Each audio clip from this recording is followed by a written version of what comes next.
할렐루야, 여러분 반갑습니다. 오늘 이 시간에는 여러분과 함께 시편 42편 말씀을 함께 나누도록 하겠습니다.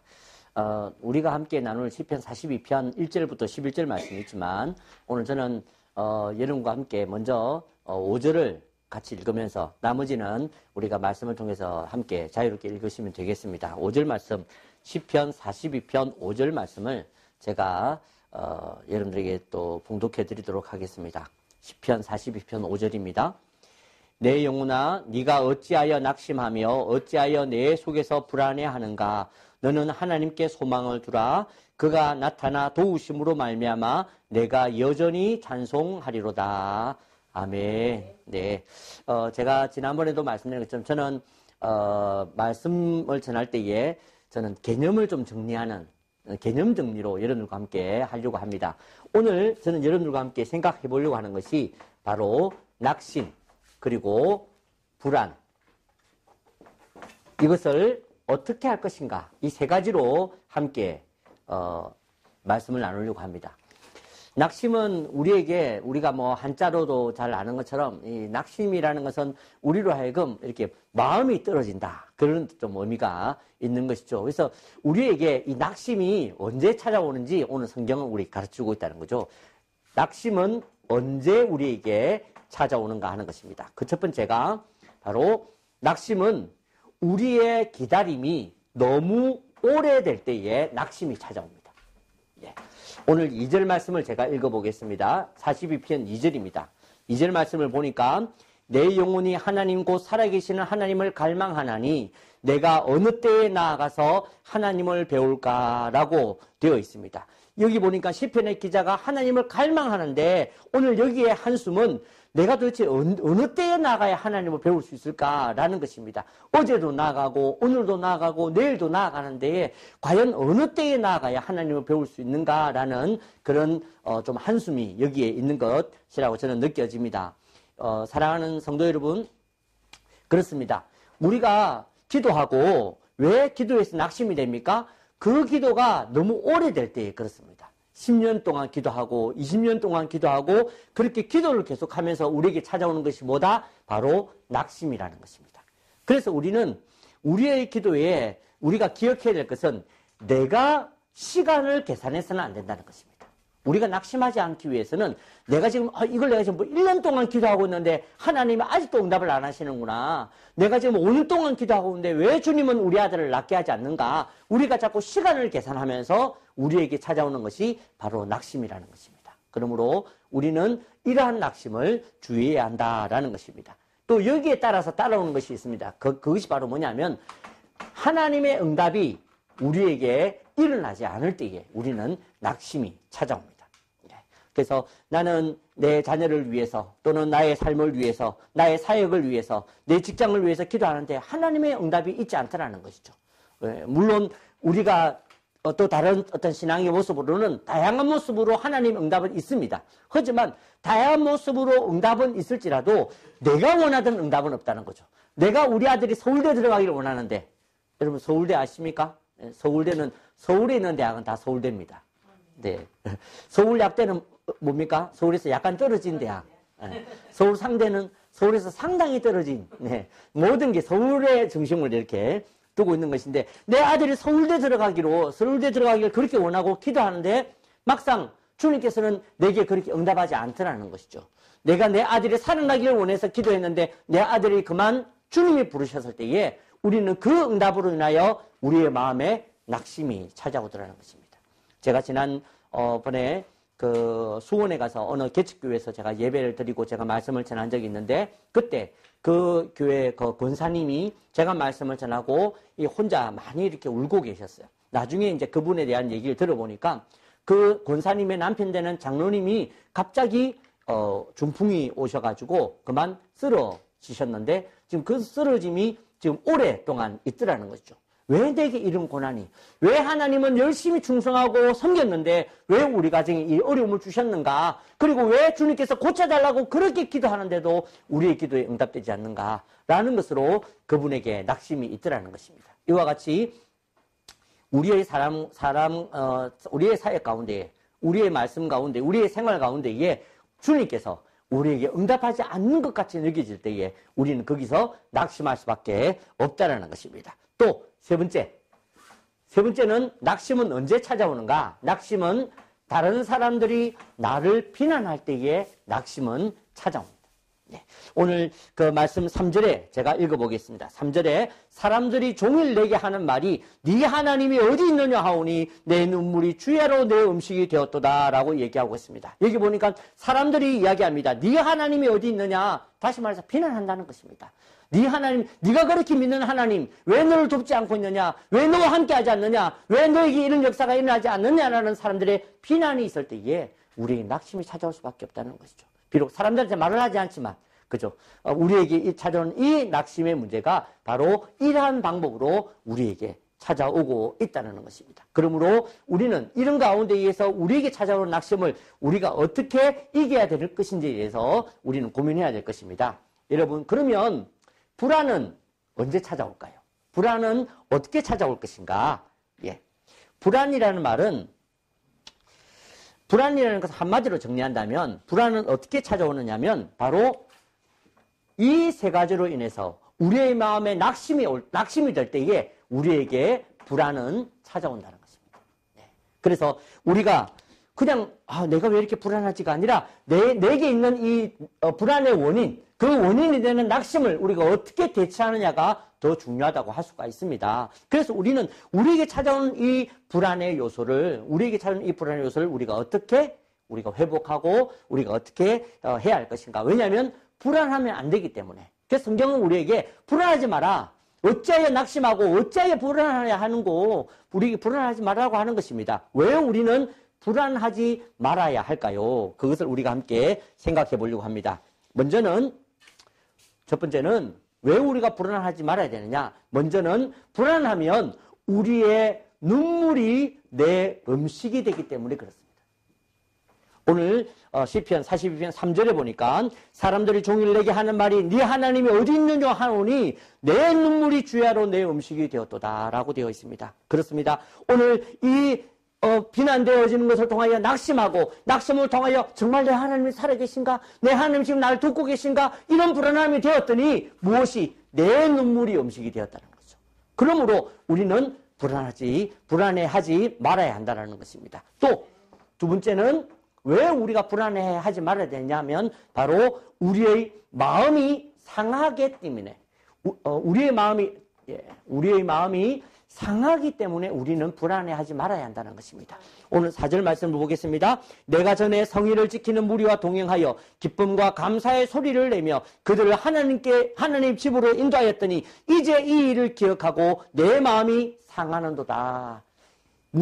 이 말씀이 어떤 이야기냐면 내가 예전에는 성의를 지키는 무리들 막 기쁨과 감사의 소리를 찬양을 하고 그 사람들을 하나님의 집으로 인도하는, 다시 말해서 교회에서도 리더고 교회에서 좀 이렇게 어른이고 내가 하는 일에 사람들이 막 도와주고 동행하고 역사가 일어나고 그랬다는 것입니다. 그것도 언제? 옛날에, 왕년에. 그래서 이제 그 일을 생각하니까 어떻게 됐다는 것입니까? 내 마음이 상했다는 거죠. 예. 오늘 나를 도우시던 주님이 지금이 아니라 과거에 도우시던 주님이 지금은 돕지 않으시는 것처럼 내가 보여주고 느껴질 때에 오늘 내 마음이 상하게 되고 이 마음의 상함이 바로 우리의 삶의 불안으로 찾아올 수밖에 없다는 것입니다. 제가 전에도 한번 말씀드린 것처럼 마음이 상하면 못 씁니다. 그죠? 혹시 냉장고에 상한 거 써보신 적 있으십니까? 저도 이렇게 집에서 이렇게 한 번씩 먹다가 좀 깜빡 잊고 두었다가 오이가 상했네. 오이가 상했으니까 다 같이 우리 야채 넣고 해가지고 맛있게 먹어보자. 그럴 수 있겠습니까? 못 그럽니다. 네. 오이가 상하면 그건 버려야 된다. 그 말입니다. 마음이 상하면 버려야 된다. 그 말입니다. 그래서 마귀 악한 영은 우리의 마음을 상하게 하려고 하는 것입니다. 마음 상해서 교회 섬기라는 것입니다. 마음 상해서 예배 드리라는 것입니다. 마음 상하고도 신앙생활을 하라는 것이죠. 그런데 주님께서는 마음 상하지 말라는 것입니다. 예. 왜? 마음 상하고 교회 섬기는 것은 아무 짝에도 못 쓰기 때문에 그렇습니다. 네. 그래서 오늘 우리에게 왜 이 불안을 주님께서는 불안해하지 말라고 하셨냐면 이 불안이 우리의 마음을 상하게 하기 때문에 이것이 다른 모든 것까지 연결되기 때문에 오늘 주님께서는 우리로 하여금 상하지 않기를 우리에게 원하신다고 저는 믿습니다. 자, 세 번째, 불안은 왜 우리가 불안해하지 말아야 되느냐? 불안해하면 주님의 은혜도 은혜로 여겨지지 않기 때문에 그렇습니다. 마음이 불안해지면. 네. 오늘 7절 말씀입니다. 42편 7절이거든요. 제가 읽어보겠습니다. 주의 폭포 소리에 깊은 바다가 서로 부르며 주의 모든 파도와 물결이 나를 휩쓸었나이다 라고 되어 있습니다. 여기 보니까 주의 모든 파도와 물결, 주님의 파도와 물결입니다. 좋은 것 아닙니까? 여러분, 주님의 파도와 물결인데요. 주님의 파도와 물결은 어쩌면 주님의 응답이라고도 할 수 있고 주님의 기름 부음일 수도 있고 주님께서 나를 도우시는 것이 여기 보니까 주님의 모든 파도와 물결이라고 아마 한마디로 그렇게 했을 것입니다. 근데 여기 보니까 어떻게 했답니까? 나를 기름 부으셨나이다. 내가 넘치나이다. 그렇게 되지 않고 어떻게? 나를 휩쓸었나이다. 예, 휩쓸었다는 것은 좀 부정적인 의미가 있는 것 같습니다. 그렇습니다. 주님의 은혜와 주님의 파도와 물결이라도 오늘 내가 마음이 상하고 불안해했더니 그게 전혀 은혜로 안 보인다는 겁니다. 나를 넘어지게 하는 것이고 나를 휩쓰는 도구로밖에 되지 않는다는 것이죠. 여러분, 그렇습니다.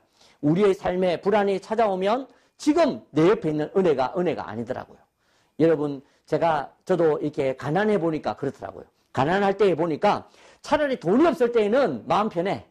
그러다가 10만 원이 딱 생기면 이거 우리 경상도 말로 이거 어느 코에 붙이냐. 오히려 그게 더 마음이 상해. 오히려 차라리 아예 없는 게 낫지. 조금이라도 생기면 그거 가지고 빚 갚을 때를 생각하면 꿈만 같아. 예. 여러분, 지금 내 옆에 있는 은혜가 은혜로 여겨지지 않은 것은 내가 처한 상황과 내가 그런 불안한 마음을 가지고 살아가면 지금 나한테 주신 은혜가 별로 도움이 안 된다니까요. 네. 그래서 지금 나를 도우신다고 주님이 나에게 함께 하신다. 그러면 지금 하지 말고 그때 하시지. 그런 우리에게 원망도 나오게 되는 것입니다. 우리는 예를 들어서 그렇습니다. 요셉이 감옥에 들어갔을 때에, 요셉이 노예로 잡혀갔을 때에 하나님께서는 하나님 형통을 주시다고 그랬거든요. 어떤 분이 그랬더라고. 하나님이 노예로 갔을 때에 저 형통하지 말고 그 전에 형통하게 했으면 안 되나? 그런 얘기가 바로 이 얘기다. 이 말입니다. 노예로 잡혀가서 형통케 되고 노예로 가서 잘 된 것이 전혀 은혜로 여기지 않는 것입니다. 차라리 내가 그렇게 아버지 밑에 있을 때 나를 형통케 하시지 왜 그때는 가만히 계시다가 나를 이렇게 어려울 때에 이렇게 하시는가. 오히려 불안이 찾아오면 은혜가 되지 않고 우리에게 오히려 주님이 내게 주신 것이 원망이 되고 그렇게 되어지기 때문에 바로 이것 때문에 주님께서는 우리로 하여금 불안해하지 마라 하시는 것입니다. 우리의 은혜가 은혜되기 위해서 우리는 이 불안을 이겨야 될 줄로 믿습니다. 자, 그러면 마지막으로 우리에게 낙심도 있고 우리에게 불안도 있는데 이것을 우리가 어떻게 이길 수 있느냐는 것이죠. 어떻게 이길 수 있냐. 오늘 성경은 우리에게 딱 한마디로 이길 수 있다고 얘기합니다. 뭐 대단한 건 아닙니다만 성경이니까 딱 한마디로 우리에게 얘기하고 있습니다. 그게 바로 뭐냐면 여전히라는 것입니다. 여전히. 네. 오늘 이 여전히의 말씀이 저와 여러분에게 있기를 부탁을 드립니다. 네, 5절 말씀이 정리되어 있습니다. 내 영혼아 네가 어찌하여 낙심하며 어찌하여 내 속에서 불안해하는가. 너는 하나님께 소망을 두라. 그가 나타나 도우심으로 말미암아 내가 여전히 찬송하리로다. 아멘. 이 여전히라는 말은 사전적으로 보니까 전과 다름없이 그런 말이에요. 난 지금 낙심해 있습니다. 난 지금 불안해. 그런데 난 어떻게 한다고요? 전과 다름없이 하나님을 예배해야 한다는 것입니다. 아멘. 내게 찾아온 근심이 있고 고민이 있고 두려움이 있을지라도 나는 여전히 전과 다름없이 하나님을 찬양해야 한다라는 것입니다. 아멘. 오늘 성경은 이 여전히의 모습을 설명해 줍니다. 그 첫 번째가 뭐냐면 하나님을 간절히 찾는 것이 바로 여전히의 모습이다. 아멘. 너희들이 지금 어떤 상황이 있을지라도 간절히 하나님을 찾는 것이 바로 전과 다름없는 모습이라고 우리에게 가르쳐주고 있는 것입니다. 아멘. 또 여전히는 또 무엇입니까? 여전히는 바로 문제를 털고 일어나는 신앙인의 모습을 문제를 털고 일어나는 신앙인의 모습을 바로 전과 다름없다라고 얘기를 하는 것입니다. 7절을 보겠습니다. 7절에 보니까 주의 폭포 소리요 주의 폭포 소리에 깊은 바다가 서로 부르며 주의 모든 파도와 물결이 나를 휩쓰는나이다. 낮에는 여호와께서 그의 인자심을 베푸시고 밤에는 그의 찬송이 내게에서 생명의 하나님께 기도하리로다. 아멘. 오늘 여기 보니까 7절은 지금 휩쓰는나이다. 휩쓸었어. 난 지금 죽었어. 난 여기 파도에 막 빠져가지고, 그죠? 공포에, 낙심과 불안에 빠져가지고, 난 약 먹고 지금 잠도 못 자고, 그렇게 있습니다. 그런데 8절 보니까, 오늘 내가 여호와를 생각할 때에, 그분은 내게 여전히 지금도 인자심 베푸시고, 그의 찬송이 내게 있으므로, 나는 하나님께 기도합니다. 아멘. 다시 말해서, 그런 휩쓸림 가운데에서, 지금 오늘 이 신앙인은, 이 시편 기자는 툴툴 털고 일어나 있다는 것입니다. 아멘. 사랑하는 성도 여러분, 오늘 우리에게 분명히 불안이 있지만 불안한 가운데에서도 우리는 하나님을 예배해야 될 줄로 믿습니다. 아멘. 우리는 불안한 가운데에서도 하나님을 찬양해야 될 줄로 믿습니다. 아멘. 나의 반석이시오 나의 산성이라고 우리가 찬양해야 될 줄로 믿습니다. 아멘. 오늘 마지막으로 또 이 여전히에 대한 교훈이 있습니다. 세 번째가 바로 우리의 신앙이 반복되는 것이 여전이라는 것입니다. 아멘. 네. 저는 오늘 이 시편 42편을 읽으면서 이 마치 후렴구처럼 들어가는 게 있었습니다. 방금 읽었던 5절 말씀이 바로 그 말씀이죠. 내 영혼아 네가 어찌하여, 이 말씀이 후렴구인데 이게 1절부터 4절까지 오다가 5절에 있습니다. 또 6절부터 10절까지 있다가 11절에 있습니다. 반복되고 있다는 것입니다. 지금 낙심을 주는 문제들과 불안의 문제들이 계속 있기는 있지만 그 가운데에서도 지금 이 기자는 어떻게 하고 있습니까? 하나님을 바라는 것을 반복하고 있다는 것입니다. 네. 오늘 우리가 어떻게 전과 다름없이 하나님을 의지하며 전과 다름없이 신앙을 회복할 수가 있습니까? 바로 우리의 삶에, 우리의 신앙에 반복이 일어날 때에 그렇게 될 줄로 믿습니다. 오늘 우리는 주님을 그렇게 반복적으로 주님을 바라보시길 바랍니다. 여러분, 하나님을 신뢰함을 반복하시길 바랍니다. 하나님을 의지함을 반복하시길 바랍니다.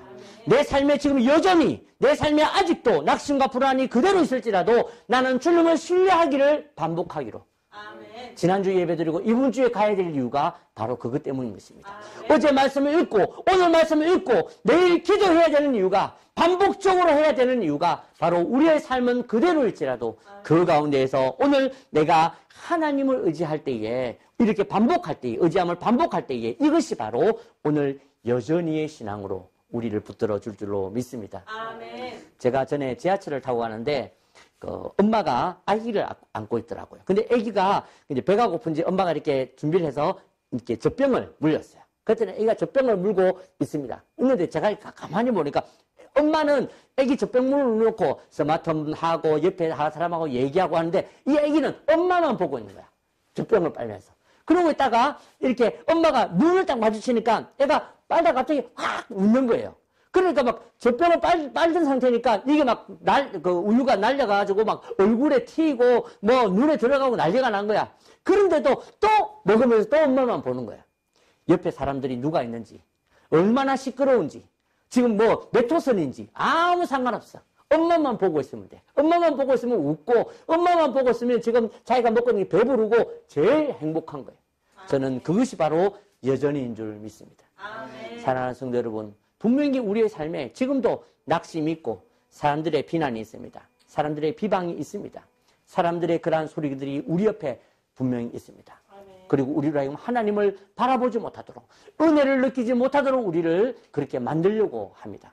하지만 그 가운데에서 사랑하는 성도 여러분, 전과 다름없이 하나님을 보시기 바랍니다. 아멘. 그 하나님이 오늘 우리로 하여금 이 여전히의 신앙 가운데로 인도하실 줄로 믿습니다. 아멘. 우리 찬양을, 우리 한 곡을 하겠습니다. 우리 나의 반석이신 하나님이라는 찬양이거든요. 우리 같이 한번 우리의 고백을 드리겠습니다.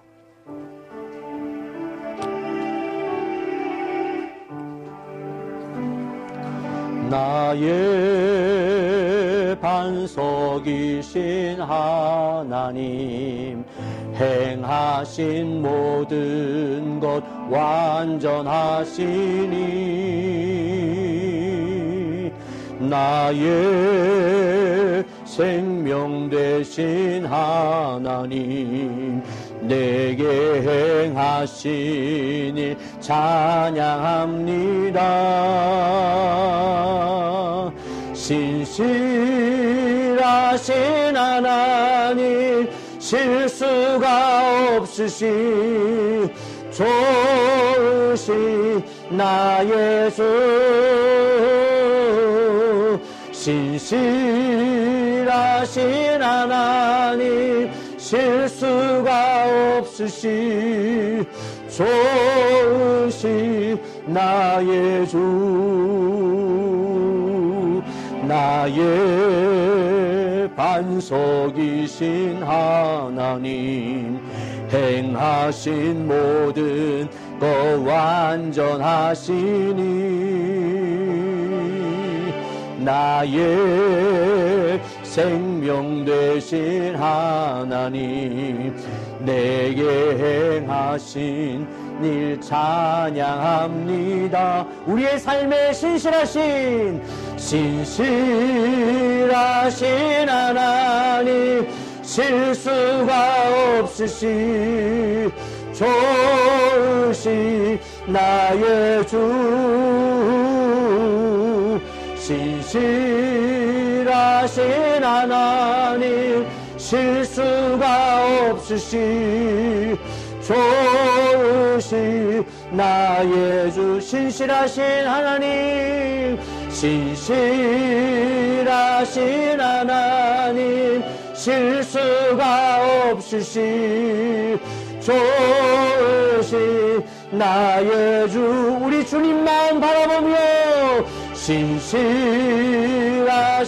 하나님, 실수가 없으신 좋으신 나의 주. 좋으신 나의 주. 좋으신 나의 주. 좋으신 나의 주. 살아계신 하나님 아버지, 은혜를 감사드립니다. 우리의 인생에 낙심할 일이 많고 우리에게 불안이 찾아오지만 우리의 삶 가운데 여전히 주님을 찬송하기로 결심합니다. 여전히 주님을 바라보기로 결심합니다. 여전히 주님을 생각하기로, 반복하기로 결심합니다.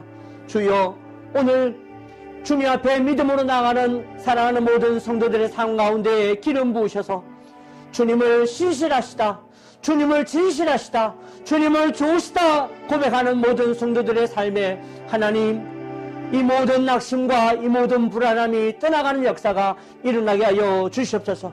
오늘 이 시간 믿음으로 바라는 우리 모두에게 여전히 신앙을 요구하시며 여전히 신앙을 요청하시는 하나님께 우리가 주님을 바라며 나아갑니다. 이 나아가는 시간 주님 만져주시고 오늘 우리의 질병의 문제, 경제의 문제, 사역의 문제, 삶의 모든 문제가 아무것도 아닌 것이 되도록 주님만 바라보았더니 내 옆에 시끄러웠던 인생의 문제가 아무것도 아닌 것이 되도록 주여 역사하여 주시옵소서.